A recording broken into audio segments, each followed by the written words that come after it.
Hello and welcome to this tutorial for users of Microsoft Excel 2016 for the Mac. In this tutorial we're going to start looking at percentage calculations and also absolute references, which we will come to later. You can see here we've got a sample spreadsheet with some products and prices. We're going to apply a discount to each of those products, calculate the discount value, and finally work out the discounted sale price. First of all, let's apply the formatting to column C, where our percentage values are going to be. As you previously saw in the formatting tutorial, one way of doing that is to simply select the cells that you want to apply the formatting to, come up to the number section on the Home tab and simply click on the percentage format style button. And that will then apply that formatting to those cells. So what I can do now is, for example, click into cell C4, which is my first product there, basic tent, and I would like to apply a discount of 10%. So I simply type in the number 10, I can just press the enter key. Let's work out that discount value. So I'm going to click on cell D4 where the calculation will go, equals on the keyboard. I obviously need to click on the original value, and then I'm going to type multiply on the keyboard and then click on the percentage discount value in C4. So that's the calculation. It's equals the original value multiplied by the percentage value. If I now press the enter key, and we can see we have a discount of £25. To work out the sale price with the discount applied, it's a simple matter of clicking into the result cell again, equals on the keyboard, click on the original value in cell B4, minus on the keyboard, click on the discount value in cell D4, so press the enter key in this case, so we get the sale price £224.99. I'll create that discount calculation one more time. For the next product, my deluxe tent, I might apply a discount of 15%, and this time I'm going to press the right arrow key, so I've typed 15, clearly the percentage symbol is automatically applied there. So right arrow key moves me into the discount value, so I'll work out the calculation now. Equals on the keyboard, click on original price, multiply on the keyboard, click on the discount value, and this time I'll click on that tick to the left of the formula bar, which is the same as pressing enter, and you get the result there. And finally I can do the calculation to work out the value, the sale price, equals original price subtracting the discount price. Press the enter key and we get the price it will actually be sold at. Now in a real world scenario you would only need to create one calculation for each column and then obviously copy it down. So if I go back and apply my discounts to these other cells, for example, so whatever they might be, like so, 12, 15 and 5, I can then come back and just select the calculations in column D and E, put the mouse pointer at the bottom right of that selection and double click, and those calculations are automatically applied to the remaining cells. And of course, relative cell referencing means that when the calculations are copied down, the formula updates to account for the fact that it's moved to a new row. So if we look at the original calculation that I copied in row 5, you can see in the formula bar the calculation is B5 subtracting D5. If I look at the next row, that calculation is now updated to show B6 subtracting D6, and if I click down to the next row you'll see how the number of the row updates as I copy down. That's an important thing that Excel does, and obviously it saves you a lot of time. When you're creating calculations that involve percentages, you don't necessarily want to show the discount value, you simply want to calculate the sale price and incorporate that discount into the calculation. So what I'm going to do here is copy those discount values, so I'll just do Control and C, click in the first cell of my second table, which is basically a duplicate of the first, Control V to paste. I'll just press the escape key to cancel that selection. And now I'll work out the sale price but incorporating the discount percentage into the sale price calculation. So first of all here I'm going to press the equals key as you would with any calculation. We'll start by clicking on the original price, subtract on the keyboard, and now of course we want to deduct the discount value, so I'm going to open a bracket or parentheses, click on the original price again, so that puts the B12 cell reference into that calculation again, multiply on the keyboard, click on the discount percentage, close the bracket or parentheses, So there's the formula, which is B12 containing the original price, subtracting, and then between parentheses the original price multiplied by the discount percentage, which gives us the discount value. So if I now press the enter key, we should have the same result that you see in cell E4, which we do.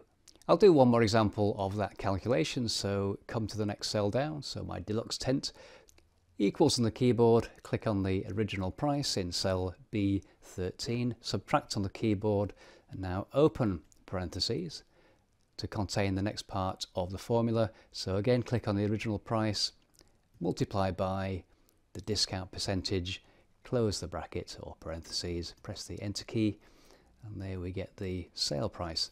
And again, to complete that table, I'm just going to put the mouse pointer or click onto cell D13, put the mouse pointer at the bottom right of the cell, and double click to complete the table. Next, we're going to look at a different type of percentage calculation. So I'm going to come back to my original Fred's Movie Classics sheet here, and you can see I've added a column to calculate the percentage of the total. So I'd like to work out what percentage of our total revenue each of these titles is achieving. I've already selected cell E4 there, that's where the result of my calculation will be. And we start, as always, by pressing equals on the keyboard. That tells Excel that whatever follows will be part of a calculation. I then click on the revenue achieved for the title, so that's the value in cell D4. Then I press divide on the keyboard and then click on the total sales value in cell D12. So in this case, it's the product sales total divided by the grand sales total. And if I now press the enter key, you'll see we get a decimal value there, 0.25, because I don't have the percentage formatting applied yet. So if I click on that cell, click on the percentage format button, you will see there we get the result 25%. I can make it a more accurate result by using the increase and decrease decimal buttons. So if I click the increase decimal button by 2 places, you'll see we get 25.03. I would prefer a rounded figure, so I'm going to reduce that back down to 0 decimal places for now. And I'll create a second calculation for the Wizard of Oz. So again, just click into the cell I would like the result to appear. Equals on the keyboard, click on the sales total for the movie and divide by the grand total for all the movies. Press the enter key. Again, we'll get the decimal value. If I come back on that cell and click the percentage button, we get the percentage formatting applied. Now, as you've seen before, all I need to do now is simply copy this calculation down to the next rows to complete the table. So let's do that. I'm going to click and drag this time, release the mouse button, and you can see there something has gone wrong. So clearly we do not have the correct results there. Casablanca is showing us 78% of the total. We have 43% for Jaws, 135% for 2001, and a very impressive result for Raiders of the Lost Ark with 446%. And Vertigo, well, we just have an error message there, so something has gone wrong.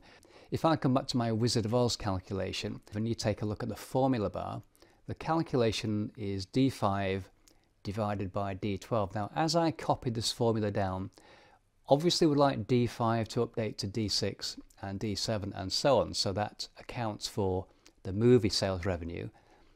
But D12, I don't want to update because D12, as you can see, is the total value. So if D12 changes to D13, I'd actually be calculating on the average value.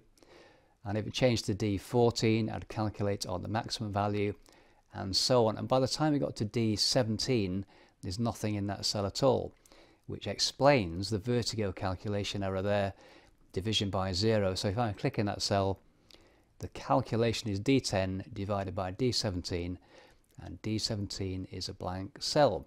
Now what I'll do here is actually delete everything from column E, all my calculations. Press delete once selected. We'll start again, and this time I will show you exactly how to make sure we get the right results as I copy down. The first part is the same, so it's equals and then click on the movie sales total, divide on the keyboard, and now I need to type the cell reference in, but type it in a different way. So I'm actually going to type in $D $12. That's the cell reference that I want Excel to remain fixed on as I copy the calculation down. So the dollar sign before the D will lock the column reference, and the dollar sign before the 12 will lock the row reference. So it doesn't matter whether I copy this formula down or across, it will always stay fixed on D12. So let's just click on the tick to accept that calculation, and now we'll copy the formula down by clicking and dragging in this case, and there we now get the correct results. And if we look at any of the formulas there, and if you take a look in the formula bar, you'll see that the row reference is updating. So in this case it's D7, the next row down is D8, but importantly the formula stays locked on cell D12, which is the important part of the calculation to work out the percentage values. I'll create another absolute cell reference calculation, and if I go back to my original table here, let's say that Fred would like to have a consistent discount applied to each of his products, and so he's going to add, for example, maybe a daily discount. Another way you can actually create percentage formatting is to type the percentage sign following the value. So right now this cell has no formatting in it at all, but if I type in 10 and then the percentage symbol, press the enter key, come back to that cell, that now has percentage formatting, and I'll just apply a bit of formatting there. Select those two cells, apply bold, and also center content in the cell. Next I'm going to delete out my existing discount values, so select cells from C4 down to C8, press delete on the keyboard, come back to cell C4, and here I simply want to link to the daily discount cell value. So on the keyboard I'm going to type equals and simply click on cell G2. Now at the moment if I copy this cell reference down, G2 will become G3, then G4 and so on, and as you can see there's nothing in those cells, so that's no good. So here again I need to make the cell reference absolute. Previously I manually typed in the dollar sign, but here I'd like Excel to apply that automatically, and there's a couple of ways I can do that. On a Mac keyboard there's a keyboard shortcut you need to apply, and that is Command and T. So if I type Command, hold down the Command key, press the letter T, you'll see Excel automatically applies the dollar sign before the G and the 2.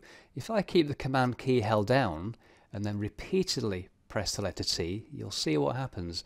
It cycles around, so if I press it the first time we get dollars for both the column and the row. If I press it again, this time we get a dollar for the row but not the column.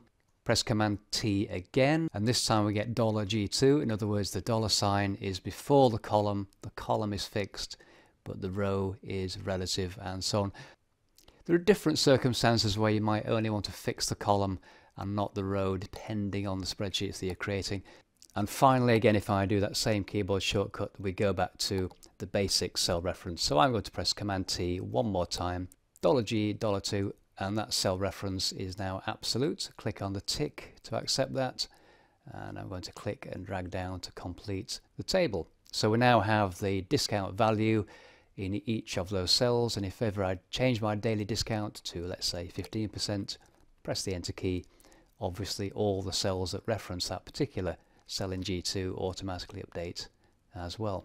One more thing I'll show you is if I go to my Mac preferences, system preferences, just bring that into view, go to the keyboard options, there's an option here that says use all F1, F2, etc. keys as standard function keys. So if I put the tick into that box and close that, what that does now is it makes my keys at the top of the keyboard, instead of things like volume up, volume down, pause, play, etc., which are the multimedia functions, I now have the function numbers back.